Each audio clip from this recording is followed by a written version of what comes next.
Donc alors, la naissance des laboratoires Biofitech date d'il y a 25 à 30 ans, en 93, à Montpellier, suite à un travail de recherche et de thèse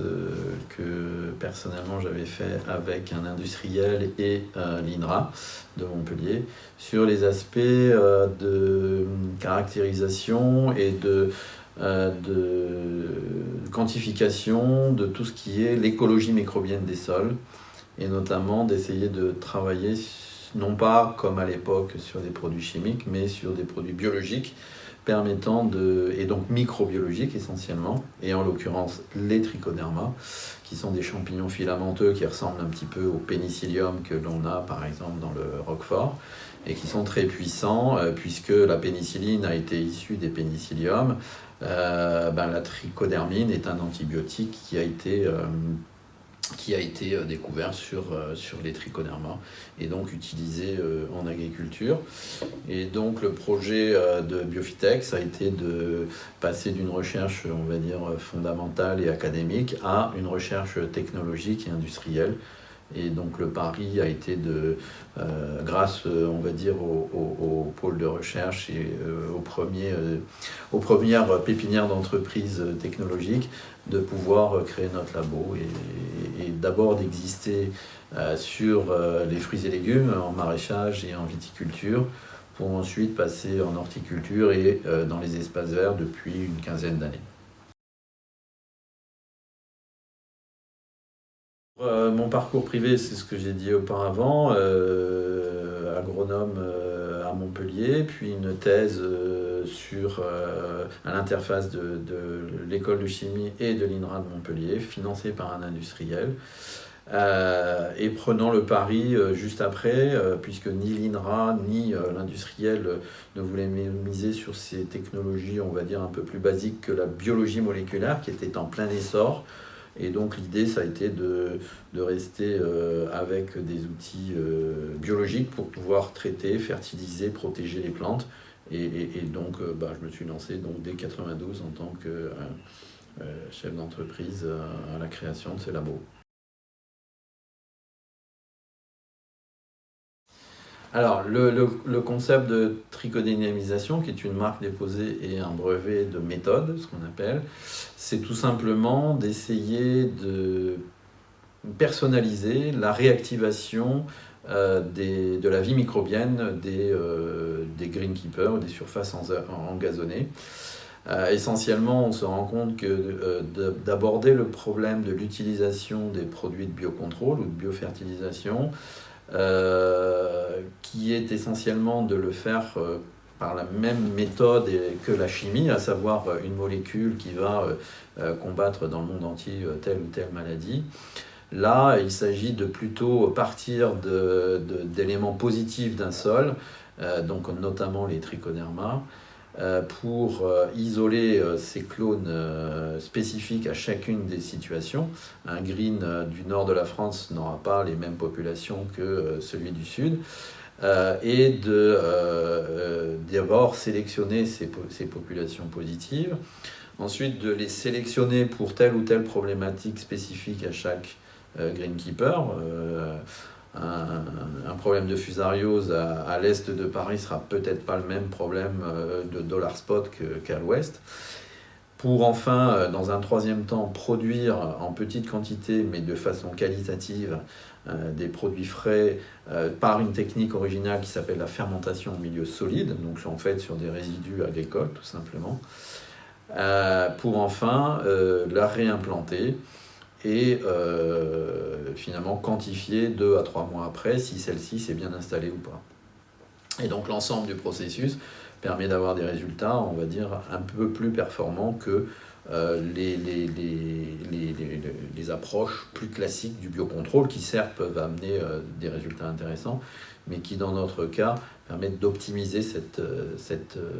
efficacité.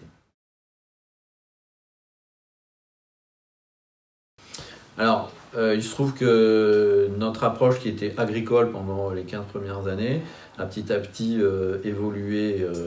vers un nouveau type d'application qui effectivement était les sols sportifs, on va dire, et les surfaces engazonnées. Ça a été possible par l'intermédiaire d'un réseau de distribution spécialisé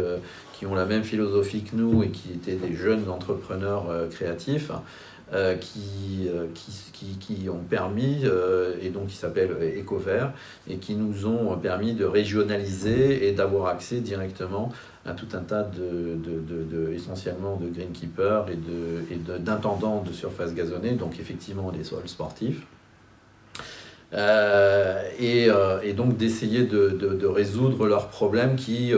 étaient de plus en plus prégnants vis-à-vis des engrais qu'ils utilisaient et donc des problèmes de pollution qui sont quand même des surfaces qui sont en contact avec l'urbain ou le périurbain. Et donc rapidement, ce sont des problématiques qui, ou en tout cas des gens qui ont voulu essayer de tester des produits de biocontrôle, ou bien de faire biofertilisation. Et c'est vrai que pourquoi spécifiquement les golfs et les terrains de haut niveau ? Tout simplement parce qu'économiquement, c'est des gens qui pouvaient se payer ce genre d'approche. Et puis essentiellement parce qu'ils ont un niveau technique qui permet justement de pouvoir accepter, intégrer ces nouvelles approches. Alors les collectivités, oui, on y a accès, mais c'est vrai que la problématique est que c'est souvent avec des appels d'offres, avec des choses un peu longues et complexes, alors qu'on a choisi, pour le moment en tout cas, d'être en intervention presque directe, ou en tous les cas par ces petits distributeurs, qui eux aussi ont un contact direct, ce qui nous permet de pouvoir être beaucoup plus performants pour le moment.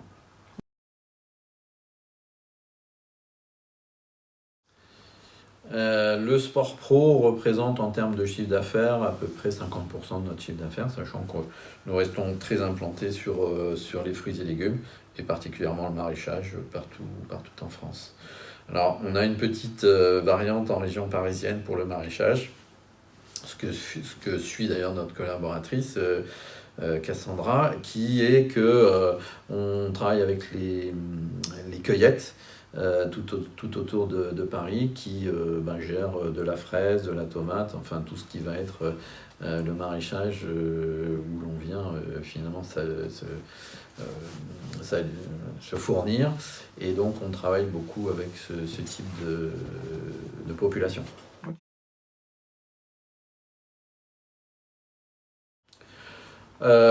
Disons qu'effectivement est arrivé ce qui devait arriver, puisqu'il y a déjà 10 ans,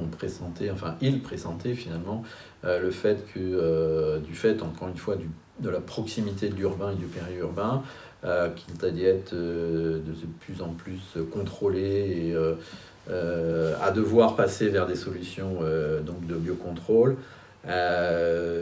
L'évolution toute récente, il y a eu un arrêté au 15 janvier 2021 restreignant encore plus l'utilisation des produits phyto, même dans des milieux fermés. En tout état de cause, en début janvier 2025, ce sera une interdiction totale de l'emploi des pesticides d'origine chimique. Et donc la tendance est de vouloir dès maintenant utiliser et gérer finalement des solutions de biocontrôle telles que celles que l'on propose. C'est ça, la tendance lourde, c'est que de toute façon, il va y avoir disparition de l'emploi des molécules d'origine chimique. Alors nous, notre approche, elle n'est pas purement analytique, elle est interventionniste, je dirais, puisqu'on se veut être un laboratoire de recherche technologique situé entre le monde de la recherche académique. Nous sommes ici sur le plateau de Saclay parce que nous collaborons avec certains laboratoires pour avoir accès à des matériels lourds et de quantification de cette vie microbienne, puisqu'on peut la caractériser jusqu'à des clones dont le patrimoine génétique est bien précisé. Nous ne sommes pas purement non plus dans l'analyse stricto sensus comme les laboratoires que vous avez cités. On s'intéresse surtout à une partie d'une analyse de sol qui est la biomasse microbienne, l'indice d'activité microbienne. Et donc, à partir de ces éléments de diagnostic, ça va nous permettre de pouvoir proposer cette fameuse tricodynamisation. Et donc, en ce sens, on est plutôt fournisseur d'un service, mais qui se traduit par des produits à remettre finalement dans un sol, puisqu'ils existaient déjà auparavant, mais de mieux quantifier, de mieux comprendre cette vie microbienne et de l'orienter vers quelque chose d'utile, on va dire, essentiellement pour la fertilisation et pour la protection. Alors après l'utilisation directe, on va dire, au sein des greens, on a bien sûr d'autres intrants, hein, notamment donc, effectivement les nouveaux types de supports, type Natural Grass, Parfel, mais aussi les semenciers, tout simplement, voire même les fournisseurs de matières organiques. Et donc dans chacun des cas, on incorpore finalement ces solutions microbiologiques dans les produits de type compost ou amendement, dans des supports de culture complètement inorganiques, en tout cas souvent minéraux, ou encore sur du pelliculage de semences. C'est notamment effectivement le cas avec la société DLF qui a fait le choix de nos micro-organismes pour justement fertiliser et protéger leurs semences. Le fait est que les nouveaux outils de quantification de ce qu'on appelle une boîte noire de la rhizosphère, c'est-à-dire les parties de relation entre les racines de la plante et le sol et la vie microbienne sont de plus en plus précis et permettent d'avoir un éclairage, si vous voulez, par rapport à quelque chose qui était une boîte noire jusqu'à présent. Donc à partir de là, par ce qu'on appelle métagénomique, on est capable de mieux comprendre quel rôle ont chacune des populations pour ensuite essayer d'intervenir sur les dynamiques de population de ces sols et d'orienter vers une fertilisation, une protection, mais en tous les cas de leur amener un éclairage qui vont leur permettre de réduire un maximum l'emploi des molécules chimiques, mais notamment aussi quand même les fertilisants. Petit exemple, un sol qui fonctionne bien et qui a une vie microbienne intéressante peut avoir jusqu'à un apport de 50% des unités de fertilisants azote, phosphore qui peuvent être apportés par cette vie microbienne et donc d'autant moins fertilisés chimiquement parlant. Voilà un exemple, mais ça peut être la même chose pour les problèmes de protection des cultures. Et c'est en ce sens que notre savoir-faire autour de cette approche microbienne les éclaire de plus en plus à pouvoir passer d'un mode de pratique culturelle jusqu'à un autre qui sont les solutions biologiques.